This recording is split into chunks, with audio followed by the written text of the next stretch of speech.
What's up, everybody? My name's Kyle, and welcome to the Busy Bench Modeler, something like that. I'm going to start off right now and let you know that this is my first ever YouTube video. Um, and I'm a little nervous, but obviously you got to start somewhere, and this is where I'm starting. Little background, I started getting into modeling in February of 2021, so just this year. Was looking for something to do on those cold winter days, and was really just looking more for something to do. I apologize if I ramble because, again, I don't know what I'm doing here, and this is all new to me. So, that being said, I do want to give a quick shout out to Andy at Andy's Hobby Headquarters in Arizona, and to Brian at BG Model Workshop. I've watched both of you guys for the past year while I'm doing models, and I've picked up a lot of tips, as well as some comedic relief, especially from Brian. If you haven't gotten a chance to check out his videos, I would suggest you do it, because not only is he informative, but he's quite the funny guy as well. A lot of dry humor, just like I have. Hopefully that will show in this video and in future videos. But these guys have no idea who I am, and I'm just getting started into it. But I have to say that they have definitely helped me, as well as other YouTubers that are out there. But they've definitely helped guide me and get me to where I am today. So I thought for my first video, I would showcase some of the pieces that I've done and show how I've progressed, or maybe not have progressed, as some of the rivet counters, I'm sure, that are out there are going to say, oh, you should have done this, or you should have done that. I do welcome suggestions, but I guess let's try and keep it civil. So without much further ado, let's start with the first piece that I've ever built. Here we have AMT's White Freightliner single drive. I picked this up at my local hobby shop, Mohawk Valley Railroad, here in Schenectady, New York. I think I paid like $60, give or take, or something like that for this kit. I had no tools, no paints or anything like that, and I just went with anything that I've ever heard about. I didn't do modeling when I was a kid or anything like that, so I went and picked up what I thought I needed. I was a little shy to ask for any assistance, but the guys at the store were really helpful in helping me get at least the basics of what I needed to get started. This kit, I will say that, actually, I'll say this for any kit. Do your research first. If there's a kit that you have your eye on, look up YouTube videos, look up, the instruction manuals. Go on scalemates.com. That's a great resource. And there's a lot of Facebook pages that are out there as well. I looked up information on this kit after I started building it, and the first thing that popped up on my Google search was, do not buy this kit if you are a beginner. I wish I had read that sooner, because as a beginner, this was a pain in the neck to build. Probably wouldn't have been as bad if I had the right tools and equipment to do it. However, I didn't know what I needed, and if any of you have built AMT before, they're not the most user-friendly instructions, especially for a beginner. While they will give you some guidance as to what you need to do, or what order you need to build things in, they don't give you steps necessarily. and they just kind of point at it and give you a number. The sprues aren't marked, so you don't know what number is what, and if you have any question as to what part is what, you're kind of up a creek without a paddle. So if you're a beginner, do not start with this kit. I'll tell you right now. So I'll just give you a quick overview. I was using a very beginner's type of glue, Revell's Contacta cement. It is user-friendly for a beginner. It has a slow dry time, which isn't always necessarily the best thing, because you have to sit there and hold it longer. But the end result is they don't hold very well, so I'm constantly knocking parts off of this when I handle it. Excuse me. Well, we'll just leave it at that. It's a good beginner's glue, but in the long run, it's really, I didn't think it was the best. Maybe I wasn't using it right. Who knows? So just giving a quick look here. I used Testors enamel paint on here. I hand brushed this. Again, I didn't have the right tools or the right skill set to know what the heck I was doing. But all in all, it was kind of fun to learn about the truck, some of the history that was on it. You know, the old flat nose. Yes, I know the decal is crooked there. Again, beginner, no skill set. So the white Freightliner truck here, and I don't remember the year, but back when DOT standards were not what they are today, truck and trailers were limited as to what their length could be. So these cab overs were created to help combat the extra length that were on the trucks. Obviously, since then, the rules of the road have changed, and now you can have full semi-trucks like you see on the road. But I just thought this was kind of neat, and it was what I thought was fairly inexpensive for a beginner's kit, and I guess I was severely mistaken, because there was a lot of other cheaper and easier builds for beginners out there. But hey, live and learn, right? So just moving around the truck here, you can see there's a lot of chrome parts. If you can kind of see, the seams of this tank are all sorts of munged up. That's because of the type of glue, and I had learned that you needed to clean off the chrome parts so they adhere better. I was doing it with a scalpel just to clean them up. I didn't have sanding sticks or paper or anything like that because, again, I didn't know what I was doing. And it kind of chipped it out a little bit, and it just left a poor result there. Tires. The tires on these, what a pain in the neck. Holy Lord. Look at, I still got this one that's fallen off. You see me fiddling with it all the time. It doesn't hold well. This ring that goes on the outer hub constantly is popping off. So this kind of sits up in the shelf as a reminder to me every time that I sit down at my bench, which I'll get into in a minute. You got to start from somewhere, and you got to start from the beginning. And this is one of the kits that remind me that AMT is not your friend when you're starting out. I've yet to build another AMT kit. I guess my frustration got the better of me, but I think at some point or another I will do another one just to kind of see how I've progressed over this past year. You can even see that the wheels are coming off here in the back. Yeah, didn't have the skill set there. It is a tilting cab, but that's about as far as that it tilts up for the engine, because I didn't put it on right, and now that I'm fiddling with this, I'm realizing I can't get it to go back down. Super. Oh, there it goes.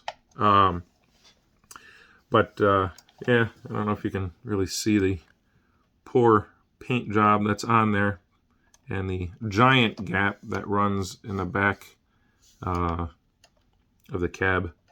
I didn't have modeler's putty. I didn't have anything. Who knows? Maybe one day I'll get this kit again and try it from the start again. And as my skill set increases, we'll see how it goes. So there's that one. Let's see my next model. All right, so this is Tamiya, however you want to pronounce it. This is my first tank, obviously. This is the M47 Patton. I just realized I'm saying like every other word. I apologize. When I get less nervous, it should go away. Here we go again. So, Tamiya, M47 Patton. I got this kit because I thought it looked neat, and building it, let me just say, Tamiya has the best kits, in my opinion, especially for beginners, because their instructions, first off, are multilingual. I only speak one language, but it's written so you can follow it step by step. They number their sprues. They, for all the parts.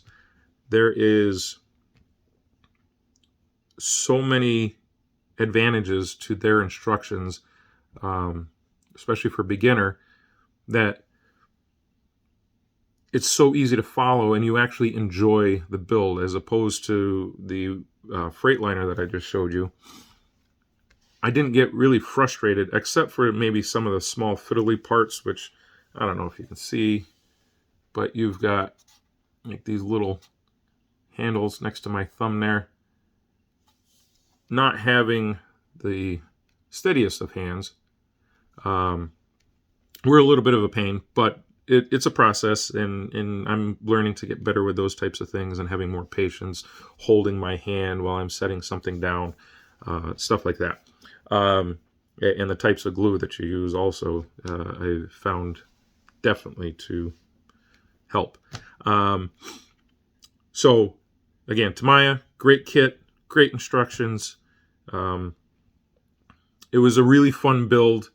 The tracks on here, they're a vinyl track, which doesn't seem like much. I just knocked out the gun. But for a beginner, that's a great way to start, because excuse me while I just get that settled back on there.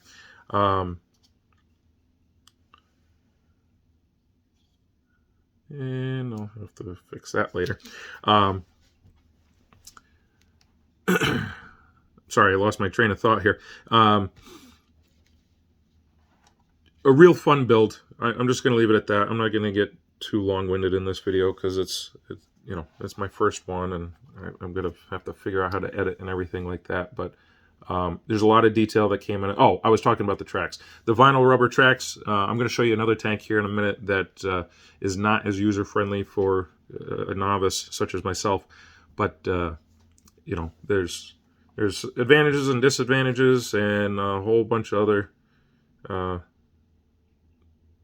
things, if you will. Sorry, this hatch is bothering me. I'll have to fix that later. Yeah, so that was my second kit. A lot of detail. I learned a lot. I moved away from the Testors Enamel paint and found Tamiya. Again, great company so far. I got into using their paints, and I have a whole assortment of different colors of their acrylics. I have, rattle cans and a whole bunch of different Tamiya stuff, because I really fell in love with that company during that build. So, moving along, my parents found out what I was doing, and they thought they would get me a gift, and they did. I'll get that little guy set there. So, this is the Tamiya. Was this Tamiya? I don't even remember. Good Lord. This is a Yes, it is Tamiya. It's a Supermarine Spitfire Mark 1. This was a real fun build. I had, didn't really have an interest in doing airplanes, but, it was a gift that was given to me by my parents, and I thought, what the heck. So I tried it out, and I had a lot of fun building this, and all the other models here that I'm going to show you, I've really, in the beginning, was like, I don't know if that's, really what I want to build. Every kit I'm enjoying, and probably more so than actually building it is learning about the history of whatever it is that I'm building. So not a whole lot to tell about this one, because a kit is a kit, but I can't show you the cockpit and everything that's in there. There's super fine detail. There's a lot that's mounted inside the cockpit itself that you will never see. But it was fun learning as I'm painting the details on the inside. Again, you'll never see it, but you learn a lot about the airplane itself, and there's a ton of detail that goes in the hidden details. I don't know. I'm rambling. I apologize. So I went with the light blue underside. Yes, that decal got foobarred like you wouldn't believe. I ripped it, and it was already set. I had Microsol on there, and it tore. I went with a light blue one, and there's some information out there of different types. Some of them were black with white. Some of them were blue to blend in with the sky. The black with the white, I believe I read somewhere that it had to do with ground forces being able to visually verify what was overhead. If it was a friendly plane or what have you.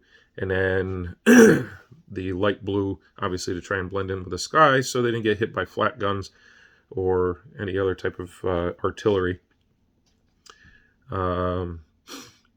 Super cool build. Had a lot of fun.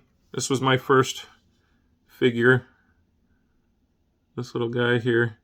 He was a pilot. You had the option of mounting him inside, which you had to do prior to completing the project, or putting on the windshield at least.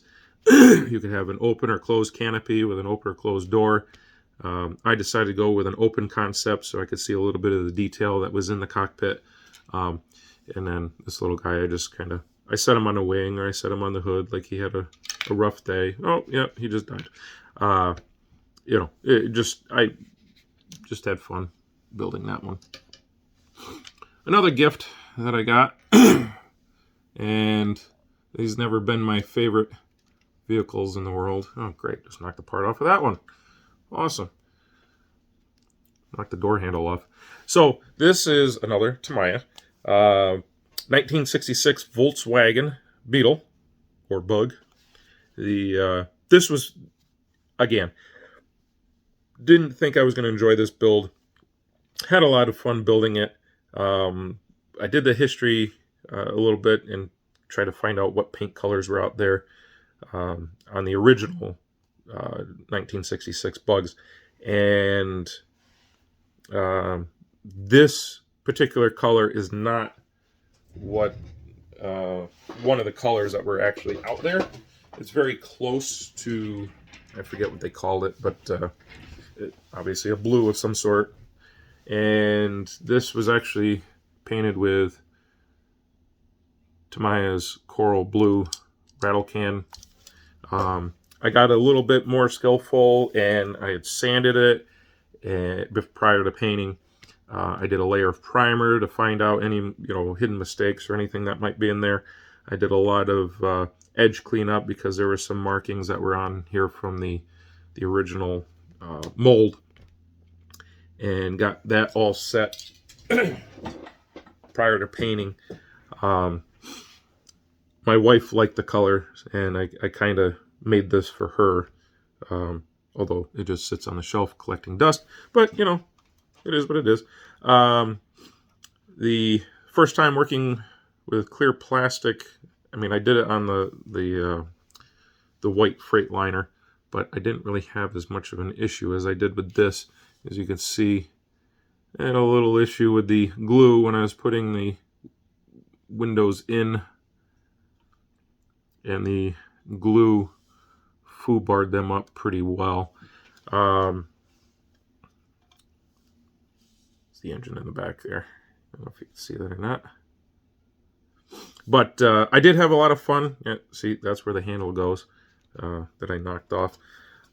I like to showcase this side a little bit better because trying to glue after you've painted definitely messes up the paint, and I tried to make a color match with just a brush so I didn't have to spray it or tape it off and spray it again. Didn't work out that well, so I keep that side to the wall and keep that side out on display. Again, a fun build. It wasn't too incredibly hard, just the fiddly little pieces that I'm sure all you other modelers out there are painfully aware of. I got two things I need to fix. All right, moving on. My work in progress. Now, this is Meng. This is Meng, which I don't know what I did with the box. Oh. Set that off to the side for a second here. This is the Meng M4A3 76. That references the 76 millimeter cannon. Wet Sherman. Interesting thing about the W. So, like I said, it says wet. From what research I found is that inside here, you know, where the guys are sitting, or the crew, the ammo storage is underneath their feet. And when they would take a shell shock from the side or get hit by, you know, another tank or something like that, if it hit the ammo cache that was in below them, it would explode. Kind of a problem. The wet references that same storage area, but that area was not dry anymore. It was wet. It was filled with glycol. So if a tank took a hit, the glycol kept everything from exploding, which is a good thing. I would imagine if you're sitting in a tank, you probably don't want it blowing up on you. So, great detail in this kit. I had a lot of fun building this. Yes, it's still a work in progress. You'll notice that there's no tracks on it yet, and I'll get into that in just a second. The detail, I mean, I don't know if you can see, but there's stippling like on the armor itself that just gives it a really cool texture. You know, and it's just, this was a lot of fun to build. Now, this is a little special to me. My grandfather was in World War II. He was in the 12th Armored Division in the 714th Battalion tank. And he was a tank commander. He was a staff sergeant, but he was the boss, if you will, inside the tank. Unfortunately, at some point during his time overseas, the story that I'm told is that that a German soldier climbed up on top of the tank, tossed in a grenade, and killed everyone in the tank except for him. Obviously, he was wounded, and you know, he always had scars from it. He never really talked about it, and I'm sure there's probably a reason for that. But so this was a special build for me because this is the tank that he was in, the M4A3. Now, whether it was the wet or the dry, I don't know. But I've had a lot of fun researching this. I actually have pictures that of my grandfather standing on this tank. So I'm building this. I'm going to give this, most likely I'm going to give this to my aunt. She's kind of the historian for our family. along with the picture that she had sent me. I'm going to get it framed and put it alongside this. So special build for me, but fun nonetheless. See some of the detail that's on there. This is the first kit that I've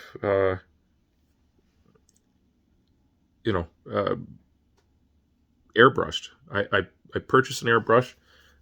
It's nothing fancy. It's one of those battery operated airbrushes, but it's a new skill that I'm learning, and I'm having a lot of fun doing that. I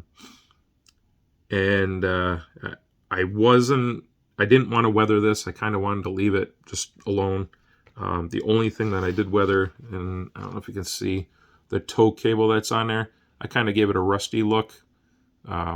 It's a piece of steel wire that I painted black real quick to cover up the metal look, and then I hit it with some AK Interactive light rust, and then I just peeled some of that away with some rubbing alcohol,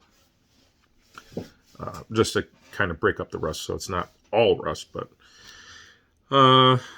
yeah, so that's that. Like I said, there's no tracks on it currently. The kit the tracks that came with this kit are not very user-friendly. My skill set isn't there yet.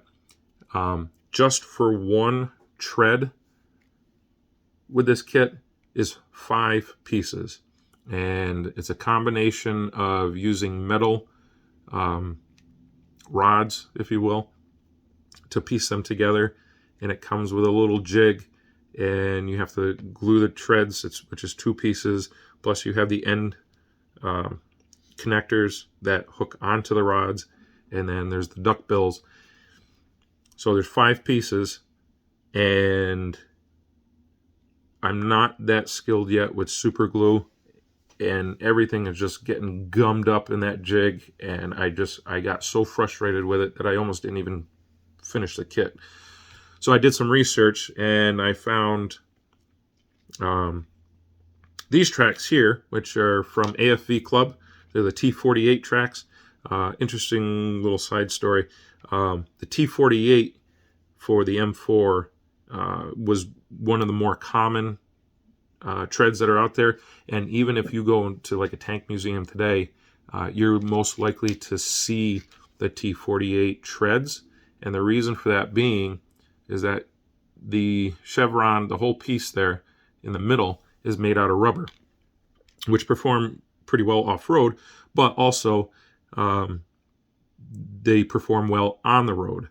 And that's why you're going to see them more today. So in the off chance you see one in a parade or something, they don't tear up the blacktop like the old metal cleats would. So that's why a lot of these a lot of the tank manufacturers went with this type of tread.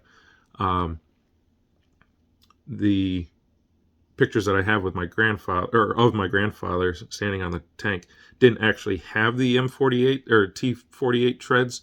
They had a T37, I believe, which was just think of like 2 lines and 1 line, 2 lines, 1 line, that type of metal steel cleat. From what I found was that they were never approved for production. So I'm thinking the photo that I have was when he was maybe in training, probably down in Abilene, Texas, which is where the 12th Armored Division Museum is. So unfortunately, I couldn't find T37 treads, which is okay. I'm happy with the T48s, but so I just got these in the mail from Sprue Brothers Models in Missouri, I believe. So I'm currently building these. Still got a lot of fiddly little parts, especially those cleats, but a lot more user friendly. I don't know if you can see, it's already got the teeth on there, so I don't have to sit there and try and fiddle with little metal parts. I can just pop these guys on, and you glue one hole on this side and then the opposite on the other side, and it holds everything together but keeps it flexible. So currently building that. All right, and I know this video is getting a little long, but I want to show you one last one that I've done. This is my first full complete, yes, Tamiya kit. Again, this is a 6x6. It's 1/48 scale, and this I had a blast building. I actually built this within 2 weeks. You know, obviously I don't sit down at the bench every day, but you know, total time, it probably only took me a few days. This is my first complete airbrush kit, other than little stuff like the mirror here that was done by hand. But I am going to weather this. I'm going to try my hand at weathering because I think it's a really cool skill that I don't have any of. So just going to give you an example there. There's a little guy in there. Say hello. I did kind of mung up his hand. He's supposed to be holding the steering wheel. Right now I think he's just waving high. I didn't get the height right on that, but whatever. Makes it unique. It's not like it has to be perfect, right? Everything can be different. So yes, I'm going to try my hand at weathering. And this was a cheap little kit. I think I got this for like 16 bucks. Again, at my local hobby store. They've been kind of giving me some tips and pointers and showing me all the fun things that I can buy and spend money on. So that's it for the kits that I have here. I do have some works in progress. I got this guy from Revell, USS Arizona. I just started working on him, and it's in my well, it's on the table here, but I just started painting it. I'll get more into that maybe in another video. But you know, I've got a busy bench, which is why I named my channel the Busy Bench Modeler. I don't know if I can really call myself a modeler yet because, well, I'm new to this. But I've got the Revell Arizona kit going. I've got the M4A3 track treads that I'm currently working on. I did pick up this little guy at my hobby store nearby, really because I like trains and I wanted to just do one plain Jane, but again, another canvas for me to work on, practicing with my airbrush and do some weathering techniques on. And I just placed my Black Friday order at Andy's Hobby Headquarters. He's got a super deals going on right now all this week. So if you get a chance, stop over at his place if you live in Arizona, or stop on his website. He's got a ton of stock. He's got some new kits. He's got some old stuff. He's got scratch and dents. He's got a whole slew of different things that are out there. I hope he sees this because I did shoot him an email just thanking him for everything he's done. Him and, like I said, Brian from BG Model Workshops, his channel, they've kind of inspired me to start doing these videos. You know, I'm looking forward to meeting more people and, you know, going to shows. I've reached out to my local IPMS chapter to kind of get some info. I'm supposed to talk to him this weekend to get some more information on possibly joining.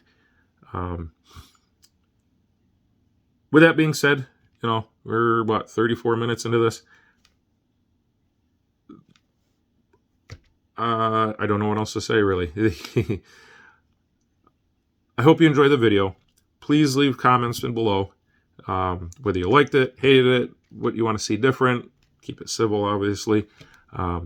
But I hope you've enjoyed it, and I look forward to talking to you in other videos. All right. Thank you.